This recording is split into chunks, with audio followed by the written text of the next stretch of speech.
பாக்யராஜ் கண்ணன் இயக்கியுள்ள ரெமோ படத்தில் சிவகார்த்திகேயனுக்கு ஜோடியாக கீர்த்தி சுரேஷ் மீண்டும் நடித்துள்ளார்.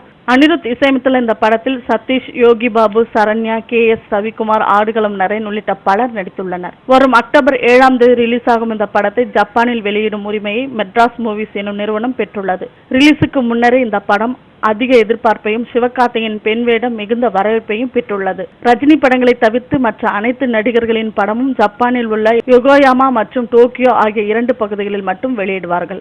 ஆனால் முதன் முறையாக ரஜினிக்கு அடுத்து நகோயா என்னும் 3வது பகுதியில் ரெமோ படம் வெளியாகிறது. ரஜினி படங்களுக்கு பிறகு சிவகார்த்திகேயன் படமே இந்த பகுதியில் வெளியிடப்படுவதால் ரஜினிக்கு பிறகு ஜப்பான் சிவகார்த்திகேயனுக்கு மிகப்பெரிய கௌரவம் வழங்கியிருப்பதாக கூறப்படுகிறது. ரெமோ படத்தின் ரிலீஸுக்கு பிறகு ரஜினியை போன்றே சிவகார்த்திகேயனுக்கும் ஜப்பானில் அதிக ரசிகர்கள் உருவாவார்கள் என எதிர்பார்க்கப்படுகிறது. மேலும் சினிமா தகவல்களுக்கு கீழே உள்ள சப்ஸ்கிரைப் பட்டனை அழுத்தவும்.